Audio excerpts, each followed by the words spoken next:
everybody, welcome back. It is Wednesday, March 11th. Hope you had a nice day of trading.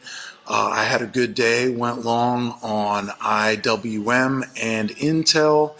Played the Intel trade almost perfectly. I got in about 5 minutes after the open, stayed in until just after 9 a.m. Central Time, so right before the big dropout happened. So it was a very good day for me. Just proves once again you can make money going long or short, no matter what the day does on a big picture level.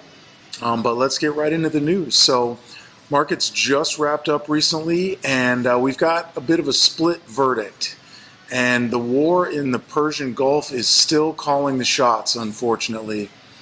The Dow dropped 289 points, closing at 47,417. The S&P 500 barely held the line, slipping just 0.08% to 6,775. And the Nasdaq, the one bright spot, eked out a fractional gain of 0.08%, closing at 22,716. On the surface, the numbers look calm, but underneath, it is anything but. Here's what's really going on. Every time markets tried to find their footing today, the Iran war pulled the rug. 3 more cargo ships, a Thai-flagged vessel, a Liberian-flagged vessel, and a Japanese-flagged vessel, all were struck by projectiles in the Strait of Hormuz. One of them caught fire, crews evacuated, and just to make sure traders couldn't sleep easy tonight, reports emerged that Iran is now planting mines along the strait.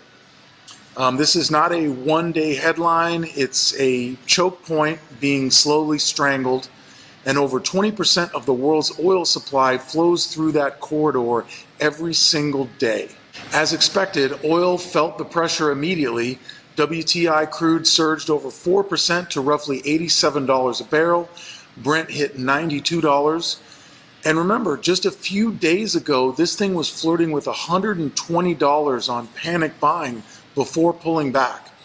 The volatility in crude right now is unlike anything we've seen in years, and it's the single biggest variable driving every sector of this market. To combat the spike, the International Energy Agency announced the largest emergency oil reserve releases in its history, 400 million barrels, more than double their record 182 million barrel release when Russia invaded Ukraine in 2022. That's a massive response, but the market barely blinked. Why?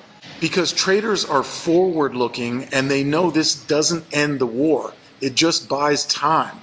Now, here's the twist that should have made today better than it was. Inflation data came in clean. February CPI hit exactly what economists expected, 2.4 year over year, with core at 2.5%.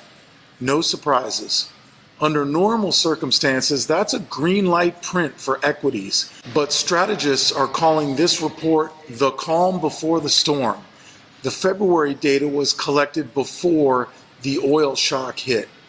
We can all thank the warmongers in the United States government and the Israeli government for the added chaos and uncertainty in the market. March CPI is no doubt going to look very different, and the Fed knows it. Rate cuts are now probably pushed back to September at the earliest. What's the one sector that refused to bow down today? Tech. Oracle exploded higher, up over 13%. After dropping a monster earnings beat, posting $17.2 billion in revenue and raising its fiscal 2027 guidance to $90 billion. A $553 billion AI cloud backlog will do that. Oracle dragged the Nasdaq into positive territory almost single-handedly today and reminded the market that AI infrastructure demand isn't slowing down for anyone's war. Tomorrow will bring the producer price index and weekly jobless claims, plus big earnings from Adobe, Dollar General, Lennar, and Dick's Sporting Goods.